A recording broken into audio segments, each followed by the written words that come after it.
सत शब्दाचा अर्थ आहे जे त्रिकाला बाधित सत्य आहे. चित शब्दाचा अर्थ आहे प्रकाश. आणि आनंद शब्दाचा अर्थ आनंदच आहे. परमात्मा सत्य आहे, तो त्रिकाला बाधित सत्य आहे. तुम्ही आपण आहे, तुम्ही आपण त्रिकाला बाधित नाही. तुम्ही आपण काल होतो, आज हजर आहे, उद्या राहू याची काय गॅरंटी? उद्याची आपली कोणाचीही गॅरंटी नाही. आपण कितीही काय कमालीची गोष्ट आहे वो. उद्या सकाळी आपण सगळे झोपेतून उठू किंवा नाही याची गॅरंटी नाही. तरीही 28 दिवसाचा पॅक मारलेला आहे सगळ्यांनी. पॅक म्हणजे मोबाईलचा, रिचार्जचा, दुसऱ्या पॅकची गोष्ट नाही. काय गॅरंटी? काही काहींनी वर्षाचा मारलेला आहे, काहींनी 3 महिन्याचा, काहींनी 6 महिन्याचा, ज्याच्या त्याच्या परिस्थितीनुसार.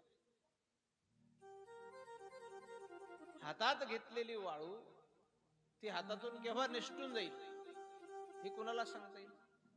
झाकल्या घटीचा दिवा नेणू काय झाला की धुवा, या परी पांडवा जो देह ठेवी. ज्ञानोबराय म्हटले, एखादा दिवा पेटलेला आहे, त्या दिव्यावर एखादं भांड जर आपण उघडं ठेवलं, त्याच्यावर जर ठेवलं, तो दिवा आतला, त्याचा ऑक्सिजन केव्हा संपला आणि दिवा केव्हा विझला हे कोण सांगू शकते? कोणी सांगू शकत नाही. तसं माणसाचं आयुष्य कधी समाप्त होईल हे सांगता येत नाही.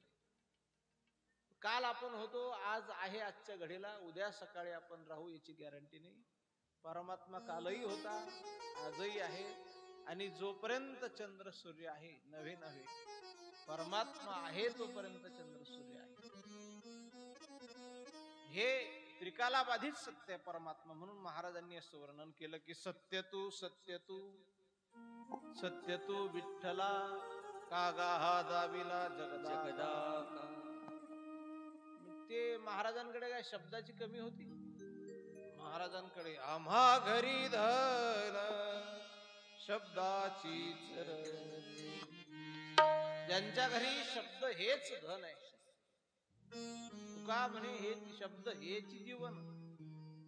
शब्द हेच ज्यांचं जीवन आहे त्यांच्याकडे काय शब्दाची कमतरता होती? एकच शब्द 3 वेळेला वापरला. तो कालही सत्य होता, आजही सत्य आहे, उद्याही सत्य आहे. ज्ञानोबरायांनी भगवंता करता, परमात्म्या करता, जे निर्गुण ब्रह्म आहे त्याकरता एक तत्व शब्द वापरला. तत्व कधी बदलत नसते. ज्याच्यात कधीच बदल होत नाही त्याला म्हणतात देव. ज्याच्यात कधीच बदल होत नाही त्याला म्हणतात तत्व. 1950 मध्ये जर आपण मागे गेलो तर 2 अधिक 2 किती व्हायचे? 2 अधिक 2 3.5 4.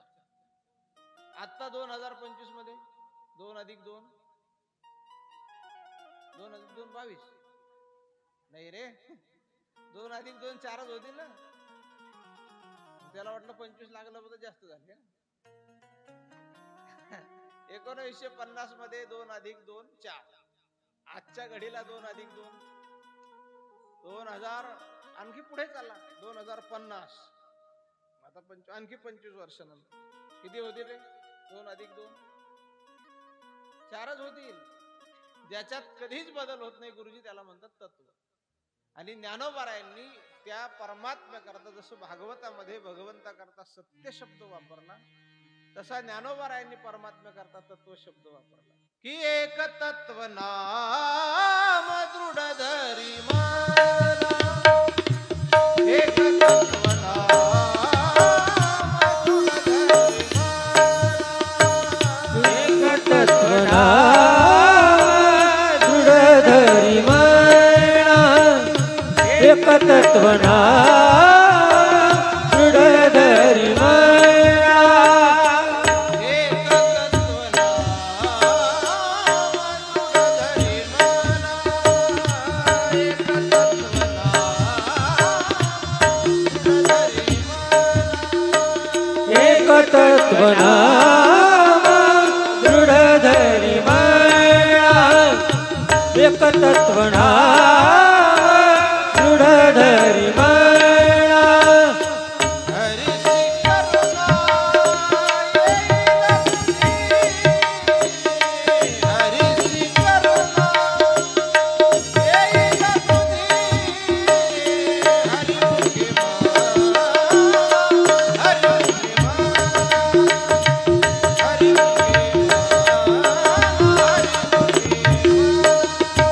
हरिसी करुणा येईल तुझी हरिसी करुणा येईल तुझी हरिमुखे म्हणा हरिमुखे म्हणा हरिमुखे म्हणा हरिमुखे म्हणा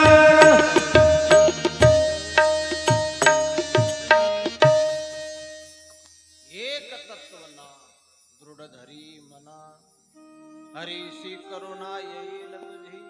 ज्ञानोबरायांनी देवा करता एक शब्द वापरला तत्व, ज्याच्यात कधीच बदल होत नाही. जे कधी बदलत नाही त्याला म्हणतात तत्व, आणि जे कधी बदलत नाही त्याला म्हणतात देव. तुमच्या आपल्यात बदल होत राहतो. भागवतकारांनी असं सांगितलं की भगवान परमात्मा जो सत्य आहे, सत चित शब्दाचा अर्थ आहे प्रकाश.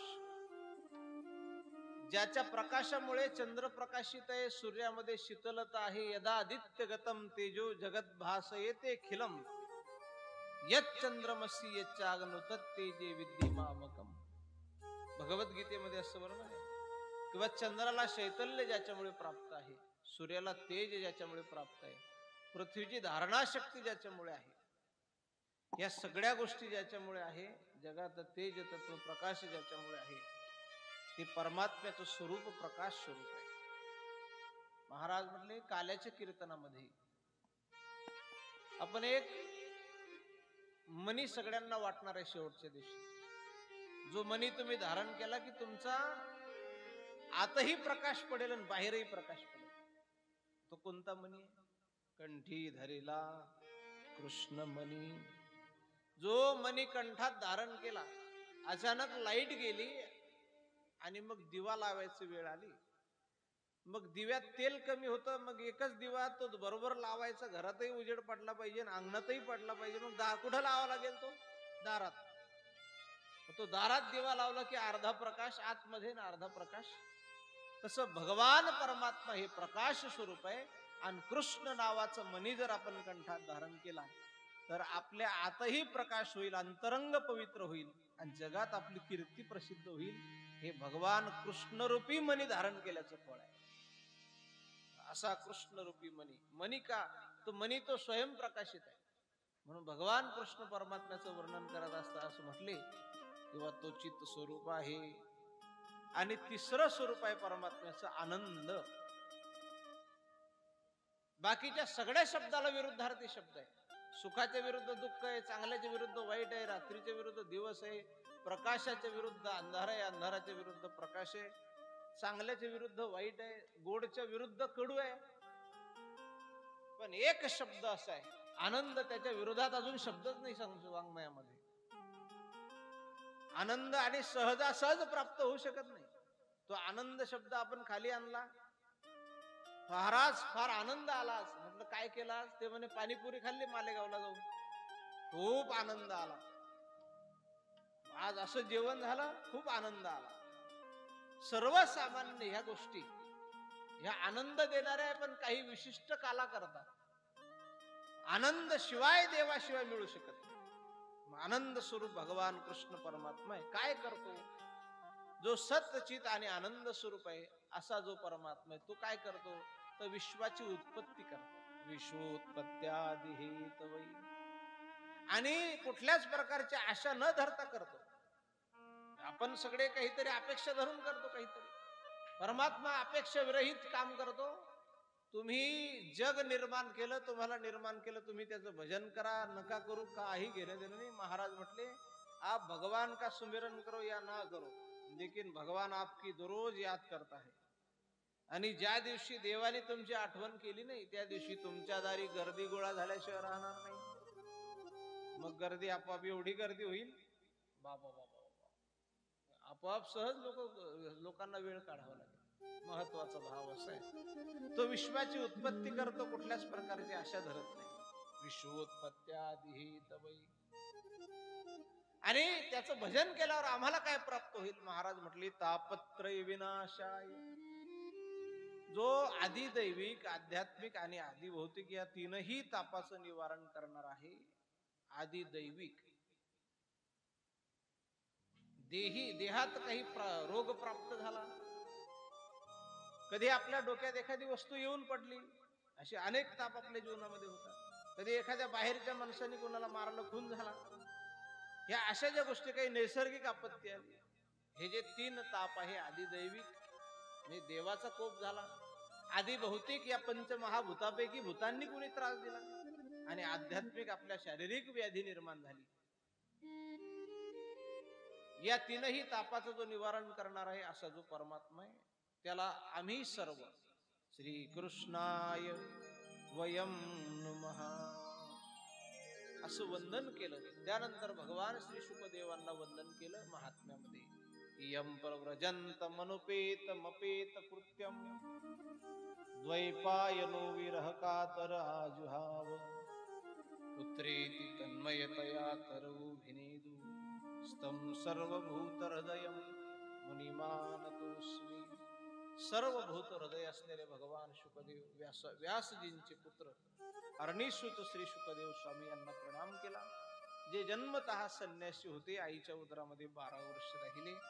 ब्राह्मणाचे पोर एक खेळासी भ्याले, ते 12 वर्ष लपाले रे. कापत कापत बाहेर आले, नागवेची पळून गेलेले. असे दिगंबर असलेले श्री शुकदेव स्वामी यांना वंदन करून या महात्म्याला प्रारंभ होतो. भारतीय संस्कृती जगाच्या पाठीवर ही उज्ज्वल संस्कृती. तुम्ही बोर तर नाही झाले ना की मी येऊ चहा पिऊन जरा? आता ते पाया भरणी असते पहिला दिवस, म्हणजे पाया पक्का झाला की मग इमारत चांगली होते. दादा, आमच्या दादांचं एक नेहमी म्हणणं आहे, प्रस्तावना चांगली झाली पाहिजे, मग कार्यक्रम चांगला होतो. ती सुरुवात चांगली झाली की शेवट चांगला होतो. गंगेचा उगम हा लहानच असतो. तुम्ही त्र्यंबकला जा, गोदावरी मातेचा उगम आहे तिथून ब्रह्मगिरीवरून. ज्यांनी ज्यांनी पाहिला असेल ब्रह्मगिरीवरती जाऊन, ते आपल्या घरी नळाला पाणी येतं, एवढीच धार तिथून वाहते. एवढी उगमावर छोटी गोदावरी माता. पंचवटीत या तुम्ही खाली, अख्खं नाशिक वाहून नेण्याची ताकद तिच्यात आहे. अख्ख्या नाशिक मध्ये पाणी होऊ शकतं. आणि तिचं रौद्र स्वरूप जर पाहायचं असेल तर मग तुम्हाला तेलंगणात जावं लागेल, बासरला. बंगालच्या उपसागरात ती जाऊन मिळते ना, तेव्हा तिचं एवढं विस्तीर्ण पात्र आहे की मग ती गंगा आहे का समुद्र आहे, यथांग पाणी आहे. तसं गंगेचा उगम छोटा जरी असला तरी तिचं स्वरूप विस्तीर्ण होते. आणि आमचे गुरुजी सांगतात किंवा ज्या गोष्टीची सुरुवात लहान होते तिचा शेवट मोठा होतो, आणि ज्याची सुरुवात फार मोठी होते त्याचा शेवट होईल का नाही याची गॅरंटी. काही काहींचं उद्घाटनच लय जोरात होत, आणि मग एका महिन्यात का हो कस काय पडलं म्हणे बंद. काही काहीचं उद्घाटन झालं ते माहितच नाही कोणाला, आणि मग 2 महिन्यानं माहिती पडलं लोकांना, अरे हे दुकान सुरू झालं आपल्या गावात. वा वा वा, कधी सुरू केलं हो बाबा? 3 महिने झाले, तुम्हाला माहितीच नाही. त्याचं हळूहळू उगम होत, असं महाराज म्हटले. महात्म्य आहे भागवताचं. भारतीय संस्कृती ही उज्ज्वल संस्कृती आहे. जगाच्या पाठीवर भारत एक असं राष्ट्र आहे. तुम्ही जगात जेवढे देश आहे त्या प्रत्येक राष्ट्राचं एक आगळं वेगळं वैशिष्ट्य. जगावर महासत्ता कुणाची असा जर प्रश्न निर्माण झाला तर कुणाची महासत्ता आहे जगावर सध्या? जगावर महासत्ता आहे अमेरिका राष्ट्र. म्हणजे ज्याचा सर्वोच्च चलन चालतंय ते अमेरिका. वैज्ञानिक पद्धतीने शेती कशी करायची, म्हणजे दांडाने वाहणारं पाणी ते थेंबा थेंबाने झाडाजवळ, ज्ञानोबा रायाची संकल्पना तैसे मूळ सिंचने सहजे शाखा पल्लव संतोषती. ते ठिबक सिंचनचा शोध लागला, तो भारतात नाही लागला, तो इस्रायल नावाच्या राष्ट्राने लागला. व वैज्ञानिक पद्धतीने शेती कशी करायची या बाबतीत कोणता देश पुढे? इस्रायल नावाचा देश. बारीक स्पेअर पार्ट तयार करायचे, जगाच्या मार्केटमध्ये अधिराज्य गाजवायचं. चली तो चांद तक नाही तो शाम तक. कोणता? चायनाची फक्त एकच गोष्ट 2 वर्ष टिकली, 2-3 वर्ष. कोणती? व्हायरस. तो त्याच्या मताने जगला 1 वर्ष आणि आपल्या सरकारने जगवला 2 वर्ष. कोरोना सुरू झाला त्यावेळेला ते बाबा आले, प्यारे देशवासियों, भाई और बहनों, हात धो लो. हात धुवायचे सांगितले पंतप्रधानांनी. ज्याला जसे जमेल त्याने तसे हात धुवून घेतले.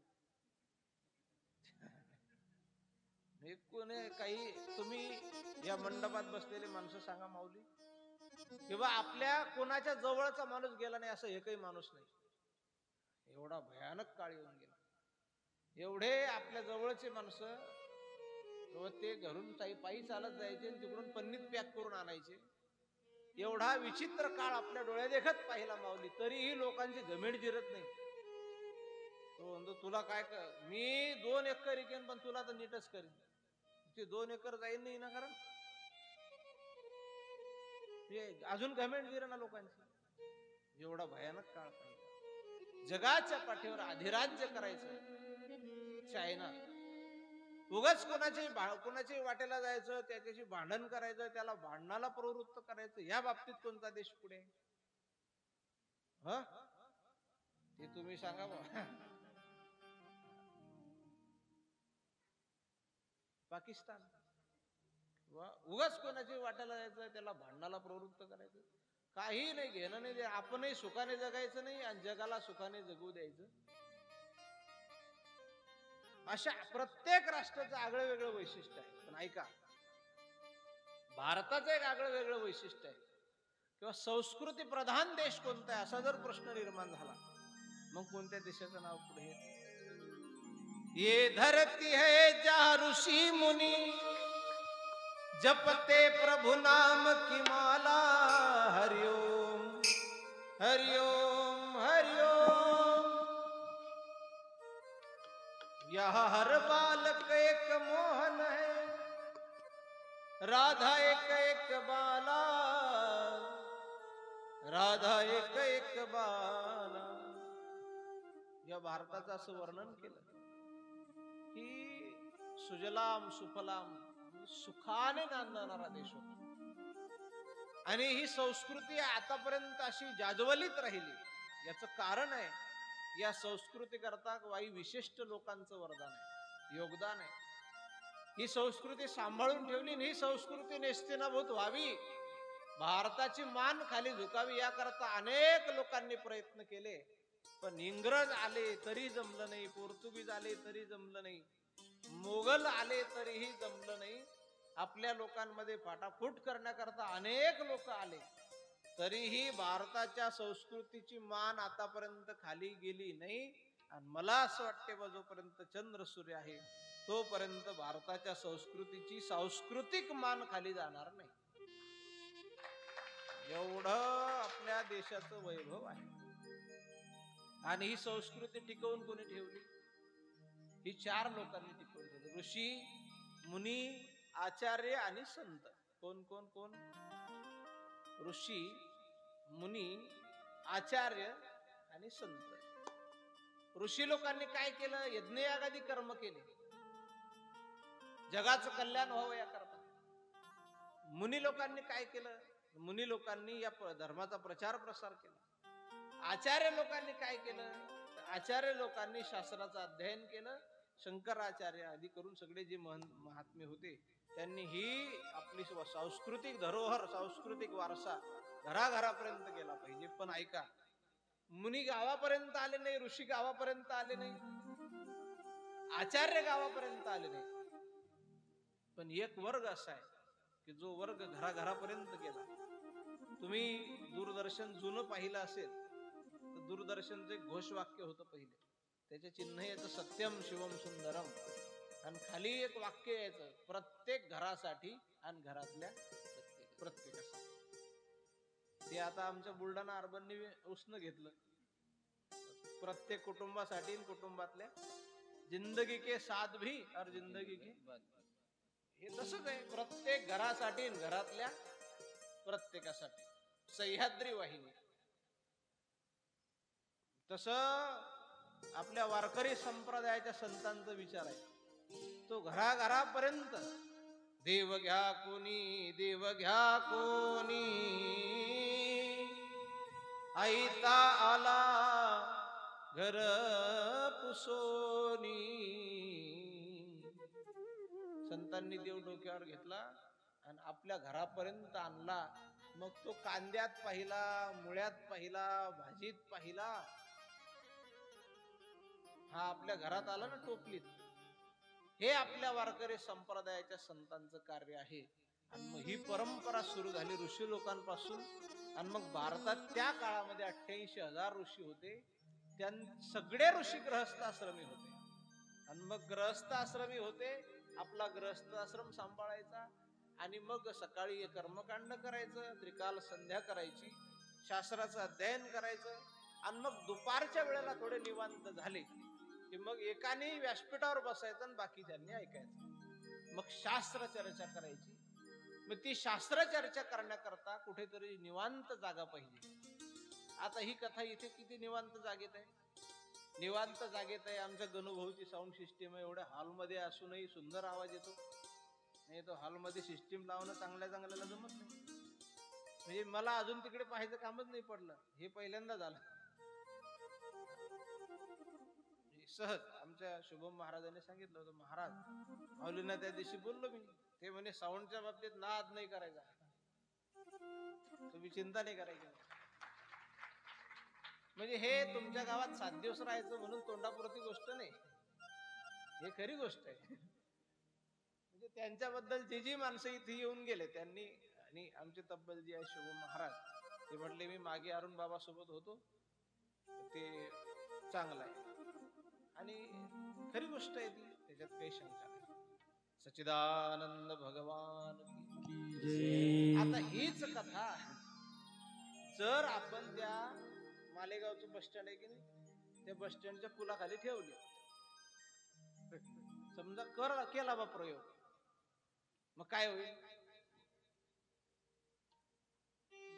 डोक्यात फिरला का महाराज तू, असं म्हणतील लोक. डोकं जागेवर आहे का तुमचं?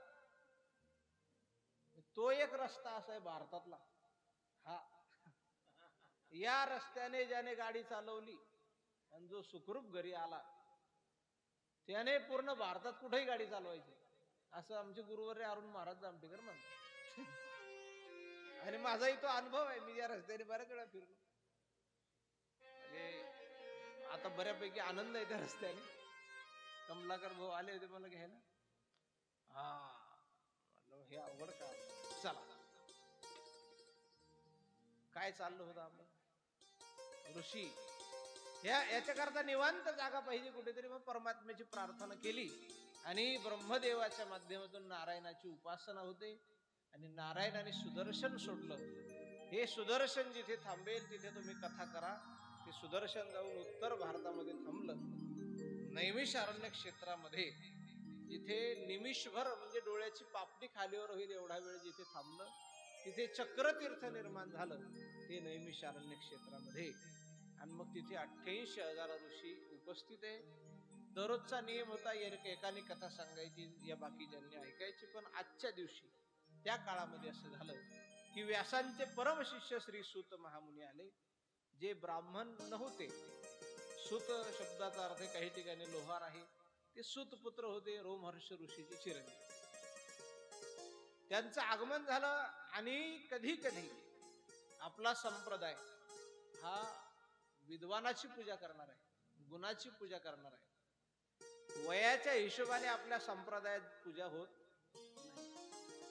वय किती आहे याहीपेक्षा त्याच्याकडे विद्वत्ता काय आहे, त्या विद्वत्तेची पूजा होते. आता आम्ही व्यासपीठावर बसतो, आमच्या आजोबा पंजोबाची माणसं आमच्या दर्शनाला येतात, ते आमचं वैयक्तिक दर्शन नाही. ते आमच्याकडे काही या ग्रंथातली काही साधन आहे, काही गुरुची कृपा आहे, आणि या शब्दात काहीतरी थोडीशी वजन मुक्त पाहिजे कृपेने, म्हणून त्या गुणाचं ते दर्शन आहे. त्याच्यामुळे आम्ही भारी भरायचं नाही, आम्ही मोठे झालो म्हणून. व्यासपीठावर आहे तोपर्यंत महाराज, मग खाली उतरले का सर्वसामान्य तुमच्यासारखं.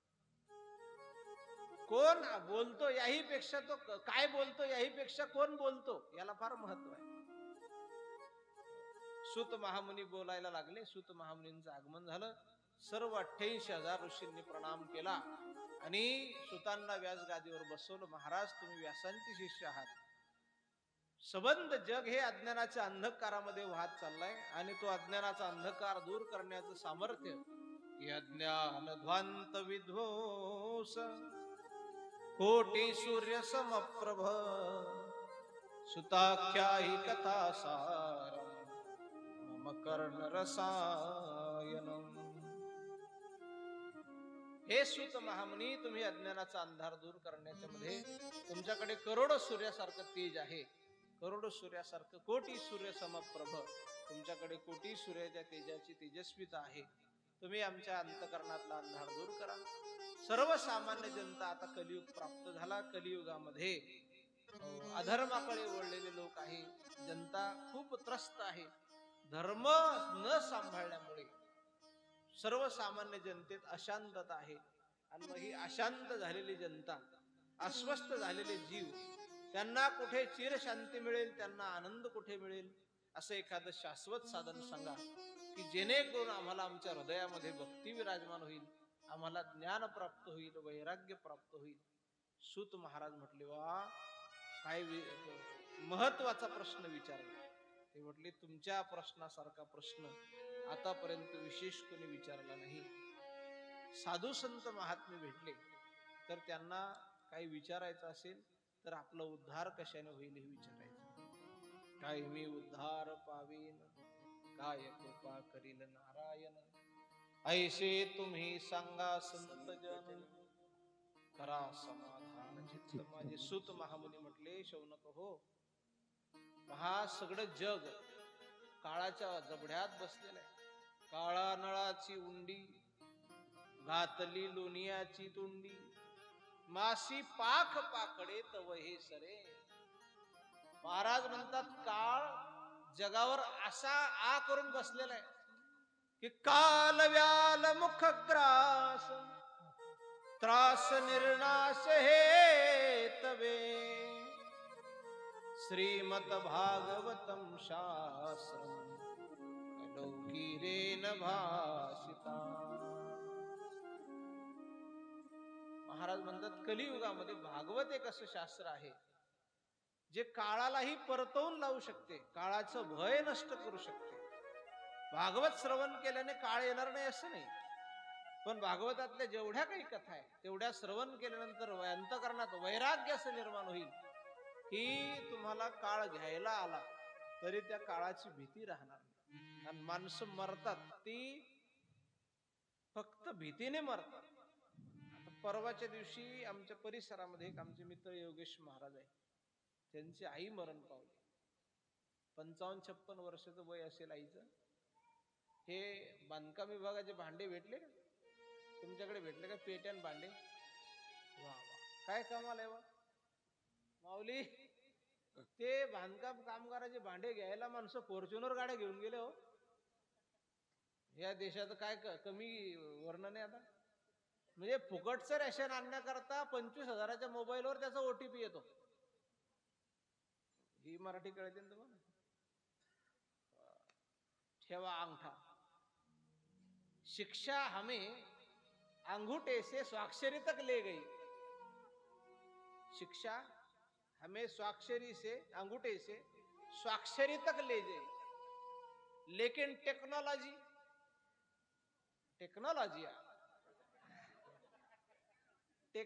हमें फिर अंगूठे पर लेकर आई.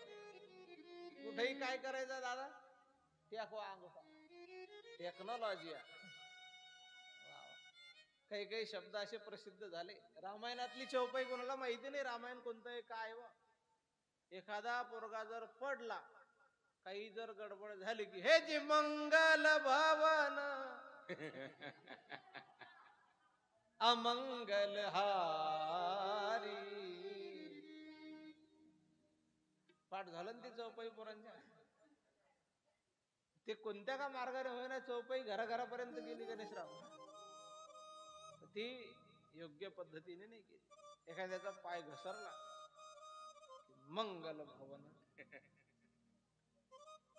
ते आपल्या धर्माचा प्रचार प्रसार झालाच पाहिजे, तो योग्य पद्धतीने झाला पाहिजे. सच्चिदानंद भगवान की जय. टेक्नॉलॉजी ते भांडे भेटले आणि मग ते भांडे जसे तसे ठेवून दिले होते. मग त्या मावशीने काय केलं, त्या कुकर मध्ये बाकीच्या काही वाट्या ठेवून दिल्या आणि मग त्या दिवशी ती वाटी काढायला गेली. कुकरचं झाकण लागलेलं नव्हतं. त्या झाकणामध्ये काय, त्या कुकर मध्ये हात घातला तसं तिला चावला साप. तो साप चावला तरी त्या मावशीच्या डोक्यात काय दादा, उंदीर चावला म्हणे मला. तो उंदीर चावला हे जोपर्यंत तिला माहिती होतं तोपर्यंत 45 मिनिटाचा काळ गेला, तोपर्यंत तिला काहीच झालं नाही. तिच्या सुनबाईने ते पाहिलं तर त्याच्यातून फणा काढून नागच उभा राहिला. ती म्हणे आत्या याच्यात तर साप आहे. साप म्हटल्याबरोबर म्हातारी खाली पडली गेली. जी उंदीर चावला म्हणून 45 मिनिट जिवंत होती, ती नुसता साप शब्द ऐकल्या बरोबर कशाचा परिणाम आहे, काळाचा परिणाम आहे. कालव्याल मुख ग्रास. तसं काळ केव्हा आपल्यावर घडत झालेलं हे सांगता येत नाही. काळाचं भय, काळ येणार नाही असं नाही, पण काळाचं जे भय आहे ते नष्ट होईल. ऐका रे बेटा, काळाचं भय नष्ट करण्याचं सामर्थ्य कलौकीरेन भाषिता. श्रीमत भागवतम शास्त्रम कलौकीरेन भाषिता. आणि भागवत श्रवण करण्याचं सद्भाग्य महाराज म्हटले की जन्मांतरे भवेत् पुण्यम तदा भागवतम लभेत. अनंत जन्माचं पुण्य ज्या वेळेला उदयाला येते त्यावेळेला भागवत श्रवण करण्याची सद्बुद्धी प्राप्त होते. हे भागवत शास्त्र, भागवत शास्त्राचा महिमा असा आहे किंवा महाराज परीक्षितला शुकदेव भागवत सांगत होते. त्यावेळेला परीक्षिती हे भागवत श्रवण केल्यानंतर अमरत्व प्राप्त करेल. स्वर्गातल्या देवतांना भीती वाटायला लागली की परीक्षितीने जर भागवत श्रवण केलं तर हा आपल्या एखाद्या वेळेला इंद्रपदावर आक्रमण करेल. म्हणून देवतांचा राजा इंद्र अमृताचा कुंभ घेऊन आला होता की तुम्ही हे अमृत परीक्षितीला द्या, परीक्षिती अमर होईल आणि हे कथामृत आम्हाला सांगा. शुकदेव म्हटले अरे लबाड देवतांनो, तुम्ही राजकारणी आहे, तुम्ही कोणाचा केव्हा गेम करसाल ते काय माहितीये. तुम्ही आज कोण्या बाजूने तर उद्या कोणत्या बाजूने, कोण किधर जाएगा पता नाही चलता. म्हणजे आपण कोणत्या पक्षात हे माहिती नाही, आपले नेते कोणत्या पक्षात गेले हे ध्यानात नाही. तुम्ही लबाड आहे देवता, तुम्ही तुमच्या स्वकार्य कुशला, तुम्ही तुमचं काम करून घेण्याकरता कोणत्याही थडीला जाऊ शकता. भगवान महादेवाला तुम्ही विष पाजायला तयार झाले, असे तुम्ही लबाड देवता नको. आणि तुम्ही कथा आणि अमृत याची काय तुलना करता. क्व कथा क्व सुधा, कुठे भागवताची कथा आणि कुठे अमृत. अरे तुमचं अमृत घेतल्यानंतर घेणारा फक्त अमर होईल, आणि अमर होणं चांगली गोष्ट नाही. तुम्ही तुमच्या घरातली माणसं तुमच्यावर किती प्रेम करता. आपल्याला वाटते हे माझा तो माझा. महाराज म्हटले 4 दिनों की प्रीत जगत में 4 दिनों के नाते हैं, पलकों के पर्दे पड़ते सब नाते छूट जाते. तुमचे फक्त डोळे लागू द्या. तुम्ही घर के स्वामी के जाने पर घर की शुद्धि कराते हैं. तुम्ही एवढी धावपळ करता घरा करता, तुमचं जोपर्यंत काहीतरी चालू आहे ना तोपर्यंत तुमच्या घरात किंमत आहे तुम्हाला. तुम्ही फक्त 2 वर्ष आजारी पडून पहा, खाटेवरून उठायचं नाही, अख्खं घर तुमच्या मरणाची वाट पाहत. आमचे आजन सासरे आजारी आहे आमच्या बंधूचे, त्यांना भेटायला गेलो मी. आता मी भेटायला गेलो म्हटलं थोडा धीर दिला, म्हटलं बाबा काही चिंता करू नका, अजून 3 महिने मरत नाही म्हटलं तुम्ही. तर ती सासूबाई एवढा डोळे करून पाहिजे, 3 महिने म्हटलं मी माझ्या घरी घेऊन जात त्यांना. 3 महिने असं 3 महिने म्हटलं एवढ्या जोरात तिने म्हटलं बाप्पा अरे ही फक्त हा विषय हा आमच्या परिवारातला पुरता मर्यादित नाही. हे जगात तुम्ही कुठेही जा, ही आमच्या परिवारातलीच गोष्ट अशी नाही. कितीही मोठे मोठे माणसं महाराज बांधुनिया देती यमाची हाती, भूषणे ही घेती काढोनिया, ऐशिया चोरांचा कैसा हा विश्वास. हातात एक अंगठी किती राहिली तर त्या अंगठी करता रडत रडत ती माऊली तुमच्यापर्यंत येईल तुम्ही मेल्यावर. अमर होणं चांगली गोष्ट नाही. त्याच घरातली माणसं त्याच्या मरणाची वाट पाहतात. जास्त दिवस जगणं चांगली गोष्ट नाही. तो चालता फिरता असला तर मग काय अडचण नाही. अरे देवतांनो, अमृत घेतल्यानंतर घेणारा फक्त अमर होईल, पण कथामृत श्रवण केल्यानंतर तो जीवनमुक्त अवस्थेला प्राप्त होईल. महाराज म्हटले की अमृताहुनी गोड नाम तुझे देवा, की अमृताहुनी गोड नाम तुझे देवा, नाम तुझे देवा. अमृताहुनी गोड नाम तुझे देवा, नाम तुझे देवा. मन माझे केशवा, मन माझे केशवा, आवाने घेता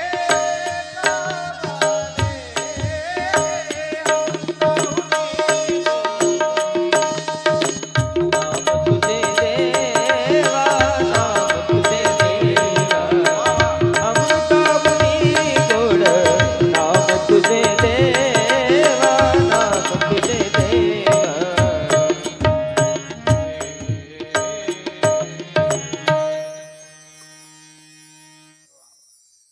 आता तर पेटारा उघडला. आता उद्यापासून विशेष काहीतरी होईल. ही प्रस्तावना आहे फक्त. तुम्ही म्हणाल बा पत्रिकेत हे असं असं लिहिलं, तुम्ही तर ते एवढं सांगितलंच नाही. मी तसं काहीच ठरवून आलो नाही. माऊली महत्वाचं अमृत किती घेतलं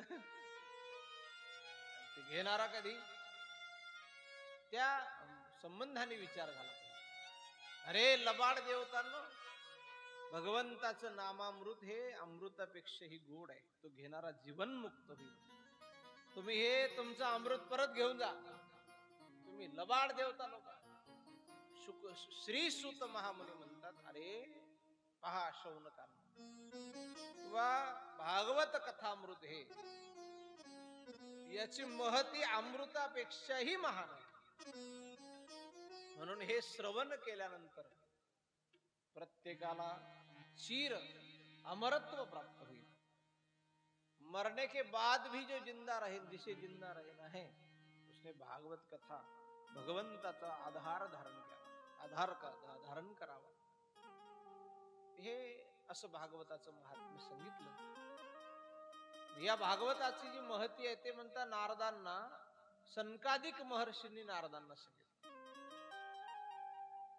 सनकादिकाची आणि नारदांची भेट झाली बद्रिकाश्रमामध्ये. जे भागवत अमृत अमृतापेक्षाही श्रेष्ठ आहे असं भागवत तुम्हाला आमच्या अनंत जन्माच्या पुण्याचा उदय झाला. भागवत श्रवण करण्याची सद्बुद्धी प्राप्त झाली.